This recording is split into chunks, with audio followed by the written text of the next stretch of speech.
बदहवास। पीठ पर दौड़ता हुआ दीपम ऐसा लग रहा था जैसे दौड़ते दौड़ते ही अपनी जिंदगी को हार जाना चाहता था। क्यों, ये शायद ठीक तरह वो खुद भी नहीं जानता था। हांफता हुआ और लगभग अटकती सांसों को ढोता हुआ एक बोझ की तरह वो नीति के बिल्कुल पास से गुजरा। एक बार नहीं, कई बार। नीति जो अपने कानों में एयरपॉड्स लगाए झूम रही थी, अचानक ही दीपम को अपने बगल से गुजरता हुआ देख उसे कुछ अजीब सा एहसास होने लगा। उसने दीपम को अनदेखा करते हुए देखने की कोशिश भी की, लेकिन सिर्फ उसकी सांसों की बौखलाई शोर को ही सुन पाई। फिर कुछ सोचते हुए वो अपनी धुन में खो गई।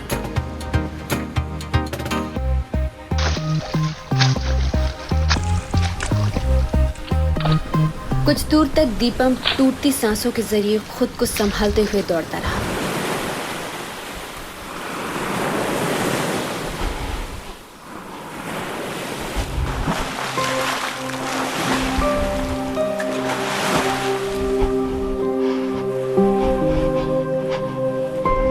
पता नहीं वहां वैसे ही कब तक पड़ा रहता अगर समंदर की लहरें उसके ऊपर से होकर ना गुजरती।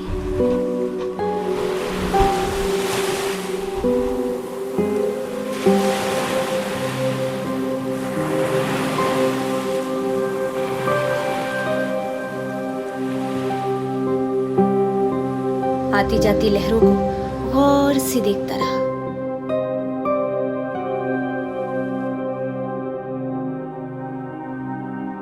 ऐसा लग रहा था शायद मौत से ही जिंदगी में वो लौट कर आया था।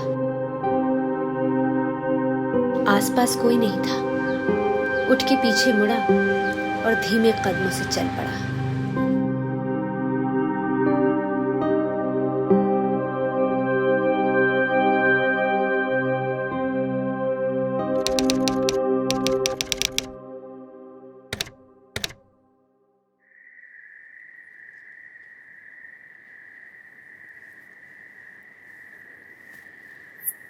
नीति छत पर थी, आसमान को ताक रही थी। एक फ्लाइट गुजरी, वो शांत रही, बस आसमान को घूरती रही। फिर एक आवाज सुनाई पड़ी, थोड़ी तीखी आवाज, अधिकार वाली, डोमिनेट करने वाली, लेकिन वो वहीं खड़ी रही। कुछ पल बाद ही कोई आया और कहने लगा, क्या है ये?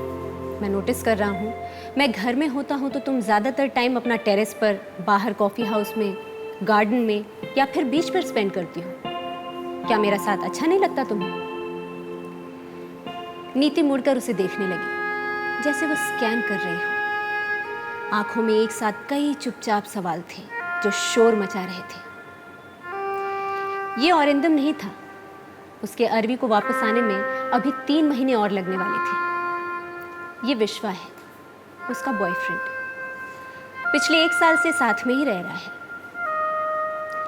नीति ने कहा, तुम्ही ने तो कहा था कि तुम्हें अपना स्पेस चाहिए, सो मैं दे रही हूं जितना भी पॉसिबल है। ठीक है, नीचे आ जाओ, मेरे पास तुम्हारे लिए एक स्पेशल गिफ्ट है। वो चला गया, पर नीति वहीं खड़ी रही, जैसे पहले खड़ी थी, ठीक वैसे ही, और आसमान ताकने लगी।